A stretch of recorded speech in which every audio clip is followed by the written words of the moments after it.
नमस्कार मंडळी, good morning.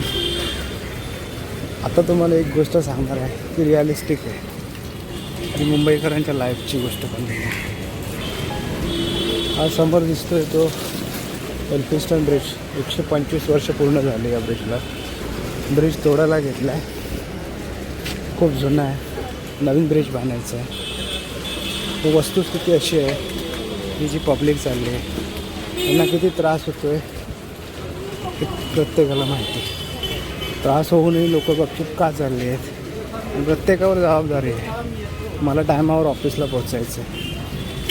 प्रत्येकाची धडपड हीच आहे की मला लवकरात लवकर पोचायचं. इथे जे पर्यायी मार्ग बनवलेत सध्या तरी छोटे आहेत, लोक त्याचाच वापर जास्त करत आहेत. कारण सकाळच्या वेळेस प्रत्येकाला ऑफिसला लवकर पोचायचं असतं. तिथे तुम्ही कारण नाही देऊ शकत की हे आहे ते आहे, कारण ह्याला कमीत कमी 3 ते 4 वर्ष लागणार आहे.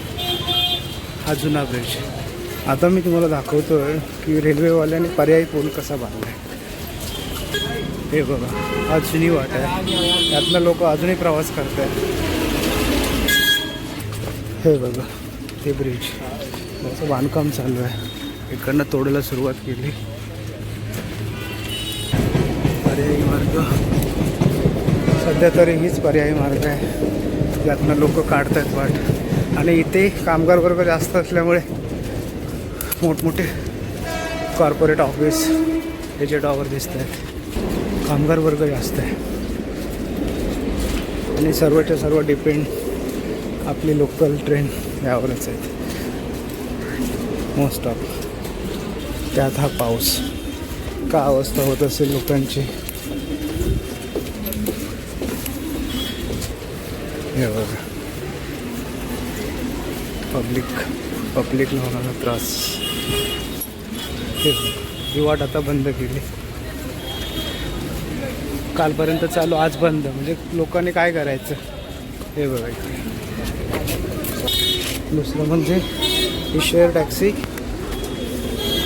इथून इथे शेअर टॅक्सीची लाईन आहे. थोडे चालत आल्यानंतर बससाठी लाईन. प्रत्येकजण धावतो आहे कारण प्रत्येकाला टायमावर पोचायचं आहे, वेळेत पोचायचं आहे. आता ही लाईन किती मागे आहे बघा. कमीत कमी 15 ते 20 मिनटं आता या लाईनला लागते बसमध्ये पोचायला. ही आहे लाईन, ती लाईन. आता 9:15 वाजलेत. आता बघू आपण बस किती वाजेपर्यंत. 5 मिनटं होऊन गेले, अजूनही बस नाही. तिथेच उभं आहे. लाईन तर वाढतच आहे. आत्ता एक बस आली 5 मिनटानंतर. किती गर्दी आहे. ज्यांना बस नाही ते पर्यायी मार्गाचा यूज करत आहेत, चालतच जाऊ. कारण प्रत्येकाला टायमावर पोचायला. आणि दुसरी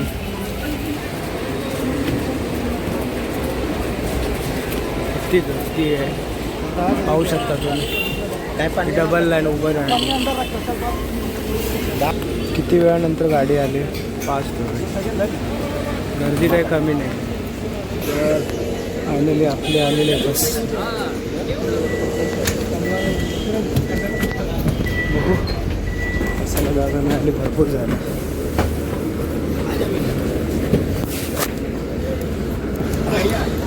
आता ह्या बसला पोहोचायला किती वेळ लागतो ते बघा.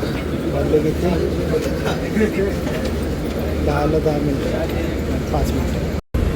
हे बघा आपण कितीला बस पकडली आणि आता बस लास्ट स्टॉपला पोचतो.